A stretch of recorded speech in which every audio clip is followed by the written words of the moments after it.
It only matters what Russia wants and what Iran wants. So let's stop talking about Donald Trump. He has no cards to play. This isn't an American game anymore. All right. So the question is, what does Russia want? And the question, what does Iran want? And you have to answer those questions. What America wants is irrelevant because America is not a rational actor. So what an irrational actor wants shouldn't matter, should it? Plus, America doesn't have any cards to play anymore. We don't. Do you really think this sanction bill is going to do anything? It's just going to hasten the destruction of the United States. And my God, in order to do something like this, you have to be in control of the world. You have to control everything to make this happen. We control nothing. We control absolutely nothing. All Iran has to do is squeeze harder on Bab el-Mandeb and Hormuz, and the United States collapses. Europe collapses. The whole charade collapses. To make sanctions work, the rules-based international order has to be up and running and fully functional. But it's been exposed by Mark Carney at Davos as a fraud. Everybody knows it's a fraud. There's nothing here. You can't enforce a rule unless you got a sheriff to enforce the rule, and the sheriff is fat, orange-faced, and unstable, and has no guns and has no ammunition for the guns. I mean, we have to stop pretending the United States has relevance in the world today. We don't.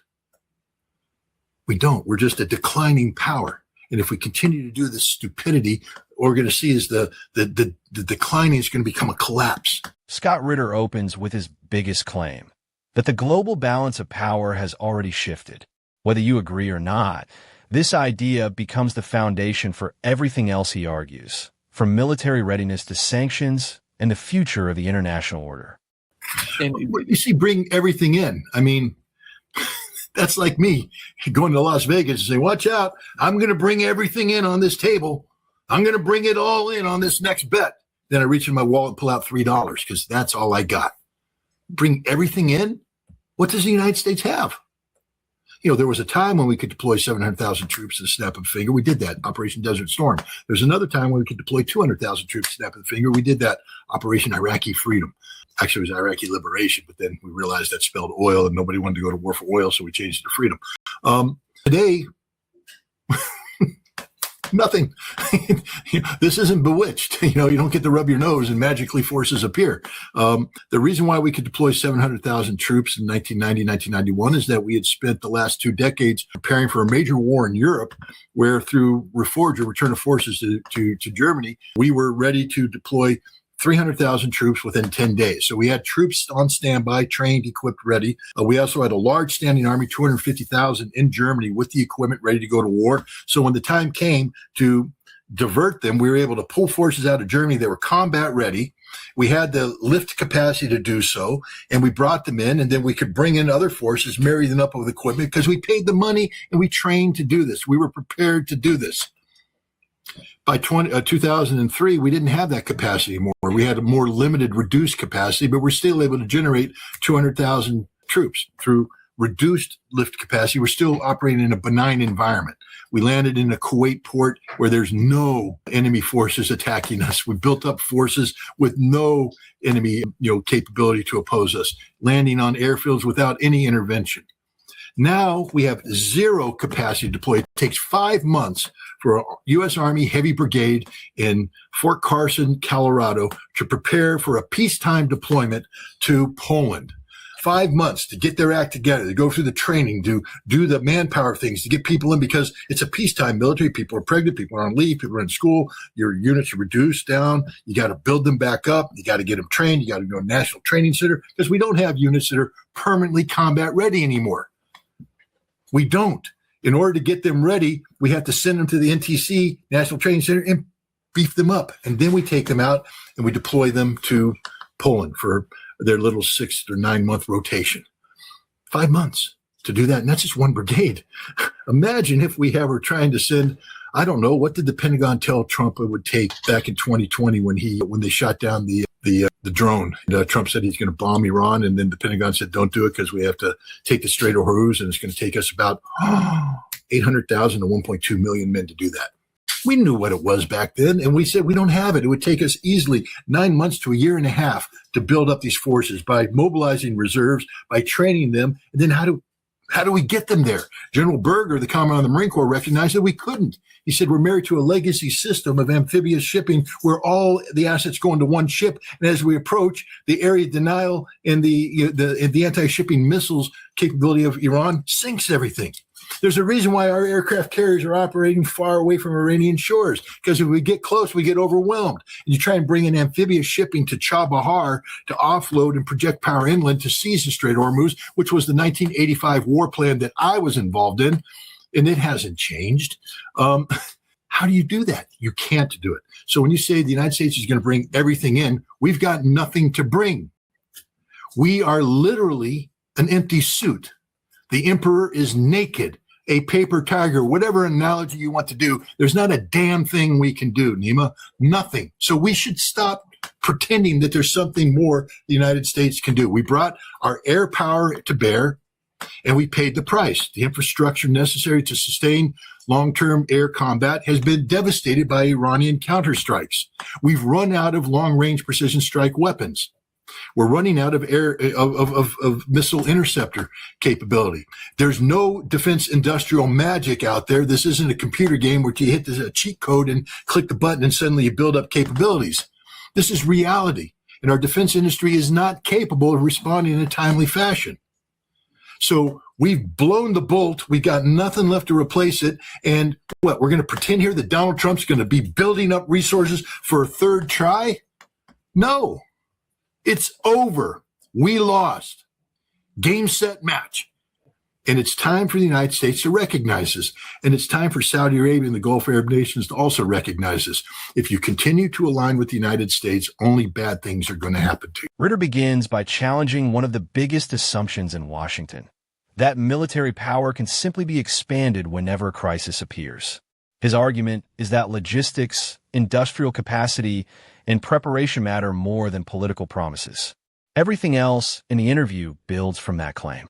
First of all, the attack was an accident.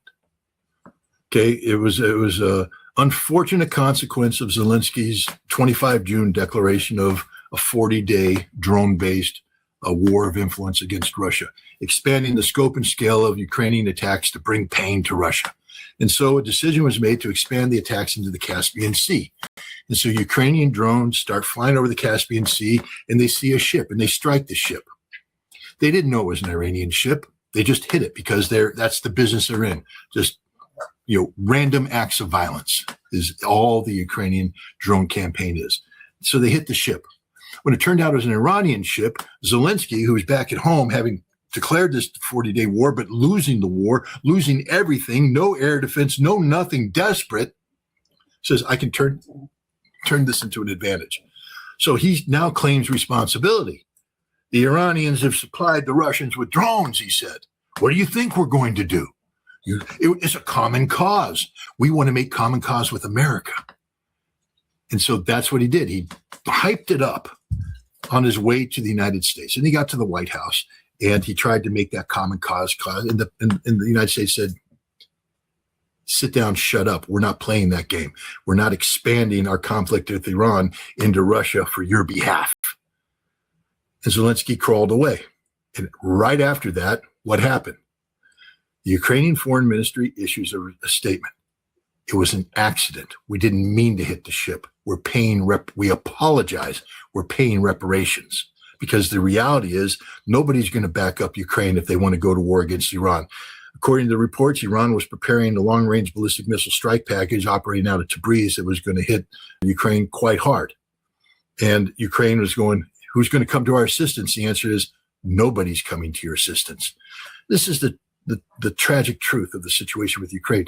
The NATO summit in Ankara was a charade, a fake, a fraud. Nothing came out of it. Nothing. Promises for what? Licensed production of the Patriot? There will not be a single Patriot ever produced under license in Ukraine. Ukraine will cease to exist long before that. Promise of support from Europe. Europe has no capacity to support. If there's anybody who has a bigger empty suit militarily than the United States, it's Europe in totality. NATO, zero, zilch, nada. So he's alone. This was an accident. There's nothing coming from this. It was an accident that Zelensky, part and parcel of his overall processes where they put hype and information over warfare over reality, it turned out to have nothing. Nobody was supporting him, and they did the only thing they can do. Admit it was a mistake, apologize, pay reparations, and hope it goes away. Ritter argues this incident exposed the limits of escalation. In his view, launching a dramatic action is one thing, but sustaining international support is another. He sees the outcome as evidence that political messaging cannot substitute for strategic backing. It doesn't mean that at all. You say it means that, but to prepare for a long-term war, you actually have to do preparation. They're getting ready to get involved in an energy war with the world because this package requires them to impose sanctions on anybody that buys Russian energy at a time when there is no energy in the world. How stupid can you be? Donald Trump engineered the closure of the Strait of Hormuz, engineered the closure of the Bab el-Mandeb Straits. 25% of global energy supplies is denied to the world. And now Donald Trump's going to tell the world, you can't buy Russian oil.